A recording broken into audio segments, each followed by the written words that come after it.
Hey everybody, HomeSliceHenry here, and in today's video we're going to be taking a look at some extremely fun battles in the Open Ultra League featuring a Pokemon that I just built for the first time ever, SNEASLER.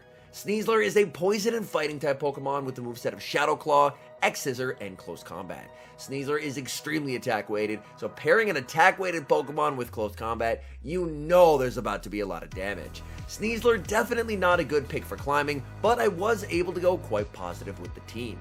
So without further ado, let's hop into the matches and check out SNEASLER nuking the Ultra League.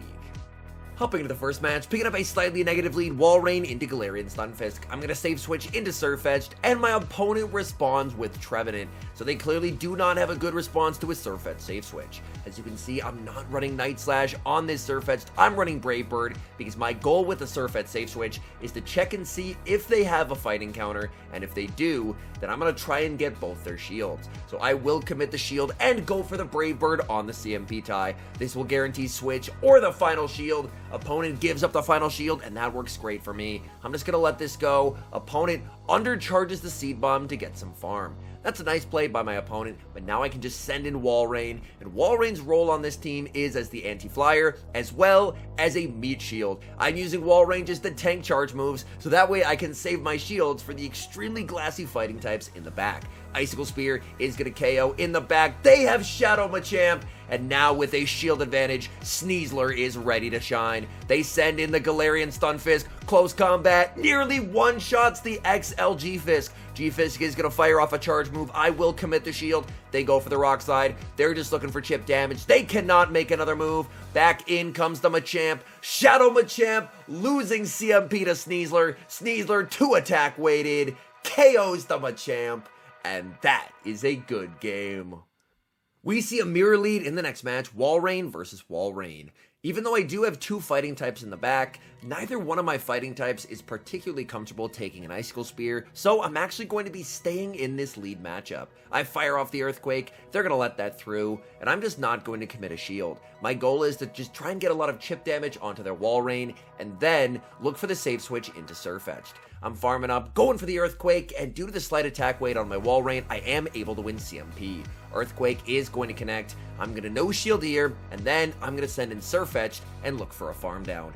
In comes Surfetched, Surfetched gets the farm down, and now with an energy lead, I am met with a Shadow Nidoqueen, and man, I wish that I had kept my Walrein healthy. I fire off the Leaf Blade on the CMP tied to the Poison Fang. My opponent is going to let that through. Surfetched is so glassy that I will actually commit the shield here, because I'm going to try and make it to 2 more Leaf Blades. Opponent, they're looking for the farm down. They do not go for the CMP tie here. I go for the Leaf Blade, get the shield, and Surfetched with 1 HP remaining makes it to another Leaf Blade, and this is going to grab the final shield. Opponent does have a lot of energy here, so I'm going to plan to send in SNEASLER and look to catch. Throw 1 Shadow Claw and get the catch onto the Walrein. That's massive. Opponent full sent the Earth Power, so now they've wasted a ton of energy. Back in comes SNEASLER. Unfortunately, the game lags, so I do get denied. I'm not able to sneak through the Shadow Claw. It's just a Poison Fang, and I get the farm down in the back. Oh no! It's an Obstagoon. SNEASLER saying goodnight, and down goes the Obstagoon.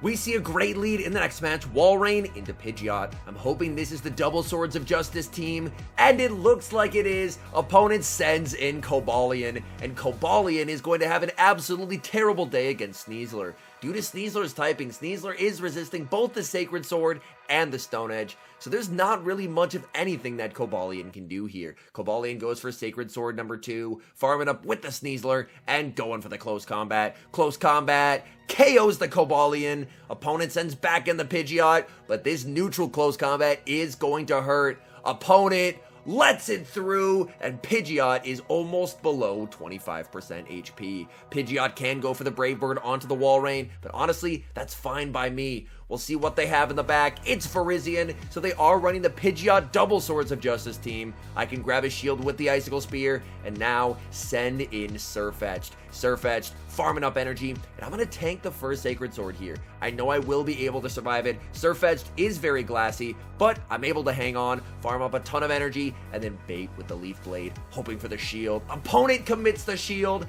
and then From here, there's just nothing they can do to prevent the Brave Bird. Sacred Sword gets shielded, and it's Brave Bird time. This will be double super effective damage, nuking the Virizion. Pidgeot gets the farm down, but Walrein farms down Pidgeot in return.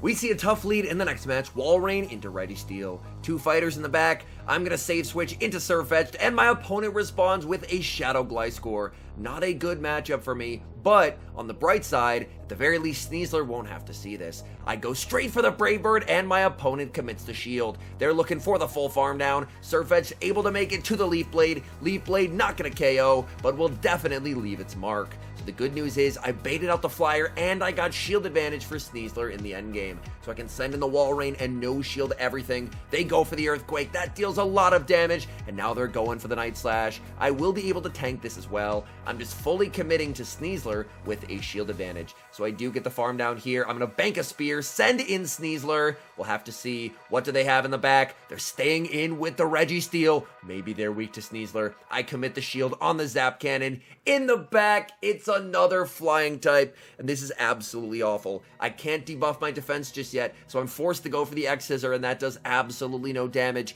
My opponent can very safely go for the Feather Dance here, as Feather Dance will debuff my attack by 2 stages, but even debuffed, double close combat will be lethal, so I'm going to fire off the close combat. That's going to connect. Go for close combat number 2. I need the shield, which I get, and then we get the snipe with the Walrein. This will KO the Pidgeot. Opponent now only left with the Registeel, but the Registeel is so healthy. If they farm down, they win, and it looks like that's exactly what they're going to do. Oh my goodness, we fought so hard against this hard counter team, but it's just gonna come up a little bit short.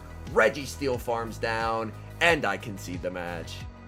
We see a great lead in the next match. Walrein into Giratina altered. This is exactly where I want to see it. Opponent save switches into Greedent, and this is actually a very tough Pokemon for this team to see. I do have 2 fighting types in the back, but Greedent with an energy lead can flip the Surfetched matchup, so I'm actually just going to stay in with Walrein, wait for them to throw their energy, and then bank all this energy for later, and now that their energy dry, I can send in the Surfetched. Surfetched will be able to tank 1 Body Slam, but a second Body Slam plus the Bullet Seeds does actually KO. Surfetched is just absurdly glassy. So I'm going to fire off the Leaf Blade here. Leaf Blade gets a shield. Opponent trying to make a play for switch. I do not want to let that happen, so I will commit the shield. They go for the Body Slam. I'm looking to farm up. They make it to another Body Slam. The Greedent spam is just unreal, and I'm forced to go down a shield. The good news is I'm going to leave with a lot of energy, but unfortunately, I don't have Night Slash. I'm going to farm up to a Leaf Blade plus a Brave Bird, fire off the Brave Bird here. Brave Bird, big damage onto the Giratina, and now the combo play back into the Walrein. I save the Leaf Blade for later, force the final shield from the Giratina, and in the back, oh no, it's Cobalion. And Cobalion gets absolutely destroyed by Sneasler. Walrein making it to the Icicle Spear. This will not KO, but it will get them low. Even if they can farm down, their energy goes absolutely nowhere against the Sneasler that resists both of its charge moves. I'm going to wait my clock here, and then it's Sneasler time. In comes Sneasler. I do get the Shadow Claw through, meaning they're not going to get multiple charge moves here. They just go for the Sacred Sword. Back in comes Giratina, and I'm going to have to KO this with double resisted charge moves. So they fire off the Dragon Claw here. I'm able to make it to the close combat. This is double resisted, but it will deal some chip damage. So I close combat into the resisted Leaf Blade. And despite the fact that both these moves are resisted, we KO the Giratina. Moving into the next match, picking up a bit of an uncomfortable lead, Walrein into Shadow Charizard. Now Shadow Charizard, even though technically Walrein has the typing advantage here, it's scary for this entire team. I'm going to farm up and fire off the Icicle Spear. That's going to be no-shielded by my opponent. My opponent has farmed up a ton of energy. I decide to call a bait here, as honestly, Zard is quite scary, and I do successfully call a bait. That's an absolutely massive call, and now I can fire off the Icicle Spear and grab a shield from the Shadow Charizard. Looking to farm up, opponent is going to be firing off another charge move. I call a second Dragon Claw. This time they will full send the Blast Burn. I'm now going to send in Surfetched, looking for an energy lead. Charizard did make another Blast Burn, so I'm forced to drop my first shield. I do have an energy lead on the Surfetched in the back. My opponent has Trevenant. Farming up, going for the Brave Bird here. Brave Bird definitely going to one-shot. Opponent commits the shield. And now they throw energy. Okay, that's perfect. They throw energy into the Surf Edge. I just have to trust in SNEASLER with a shield. In comes SNEASLER, farming up energy. They're firing off a charge move. I will commit the shield. Trevenant full sends the Shadow Ball. I continue to farm up here. In the back, they have Registeel. This game, I think it's winnable. The issue is Trev left with a move. So I have to leave with an X-Scissor loaded. So I farm up to a Close Combat plus the X-Scissor. Close Combat number 2 will KO the Registeel. Back in comes the Trevenant. I need this X-Scissor to KO. X-Scissor, not the greatest charge move ever. It barely does not. And SNEASLER's so close to sweeping the end game. But Seed Bomb gets the KO. We see a familiar lead in the next match, Walrein into Giratina. Opponent save switches into Armored Mewtwo. What is this thing doing here? I haven't seen one of these in seasons and seasons and seasons, and Armored Mewtwo returns at the worst possible time when I'm running a team that is actually really weak to it. Armored Mewtwo can hit this entire team for super effective damage, so my opponent must be quite happy to run into this team because I don't really have an answer. I can just stay in with the Walrein, firing off Icicle Spear after Icicle Spear, and I'm forced to go down 2 shields just so I can get rid of the Mewtwo. I'm firing off the Icicle Spear here. Is my opponent willing to commit a shield? Firing off the Icicle Spear. They are. We'll have to see. What do they have in the back? They send in Cobalion. I'm going to pivot into Surfetched. My opponent is now going to send in the Giratina. Unfortunately, I don't have Night Slash. Night Slash would be quite nice here. I'm going to bait with the Leaf Blade, and my opponent no shields. They know that they should not be shielding the Giratina, considering that it's going to be aligned against the Walrein. Dragon Claw is going to connect. I fire off the Brave Bird, and I do win CMP over my opponent. That is quite nice, as this will prevent them from farming down. Brave Bird should hopefully get them into farm down range for the Walrein. The Dragon Claw, that will KO. In comes the Walrein. Walrein looking for the farm down and gets it. Oh my goodness. In comes the Cobalion. I'm baiting them with an Icicle Spear. They have 2 shields. I grab a shield, and now I can send in SNEASLER. SNEASLER just needing to make it to the close combats here. I do resist everything, but as I mentioned, SNEASLER not the tankiest Mon. They go for the Stone Edge. That's definitely going to hurt. I farm up, and I am at the back-to-back close combats here. They fire off another move. Stone Edge barely not enough to KO. I am going for the close combat here, but the question is, can I live the double kick? I cannot, but Walrein able to save the day, making it to the Earthquake, taking down Cobalion, and securing the win. Picking up an uncomfortable lead in the final match, Walrein into Tapu Fini. Now, Tapu Fini has a lot of play against this entire team, so definitely not a Pokemon I'm happy to see. I'm going to stay in with the Walrein, farm up, 1 past the Earthquake, so I can CMP tie with the Moonblast.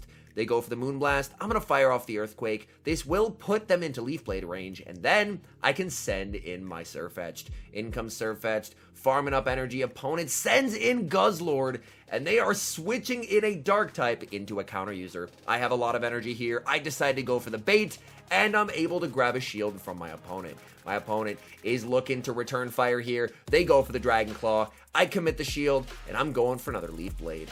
Odds are my opponent is going to no-shield this because they've seen I have the Leaf Blade. I'm going to try and commit to the farm down, and I get it. I should hopefully be able to Brave Bird whatever comes in, but the lick damage from the Shadow Snorlax is just too oppressive. The good news is I have a second fighting type in the back in SNEASLER. SNEASLER has no fast move pressure here, so it's all about landing the close combat. I build up to it. I'm baiting with the X-Scissor. X-Scissor gets a shield from the Snorlax. Snorlax will grab my shield back as they go for the Body Slam. It's going to be a race here. Can I outpace the Snorlax? Yes, I can. SNEASLER makes to the close combat. Close combat KOs the Shadow Snorlax. In comes the Tapu Fini, and I can just send in the Walrein and go straight for the Icicle Spear. Icicle Spear is resisted, but it does the requisite damage, getting the Tapu Fini low. Tapu Fini forced to throw energy as they reach 1 HP, but a Surf will not cut it, and the Walrein farms down.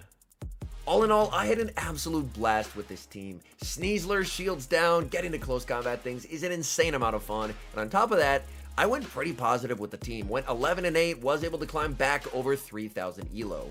I will caution, however, as I mentioned at the beginning, SNEASLER definitely more of a pick for fun than for climbing, due to the fact that it is just absurdly frail. It does struggle in a lot of situations, but if you're just looking for a fun pick, where if you can get shield advantage or energy lead, it can absolutely nuke in the end game, then SNEASLER, honestly, a pretty good option. Anyways, thank you guys so much for watching. If you're enjoying the content, make sure to leave a like and subscribe to the channel if you haven't. And a special thank you as always to our members here on YouTube. The support you guys provide is absolutely incredible. So thank you guys oh so very much. And until next time, I've been HomeSliceHenry.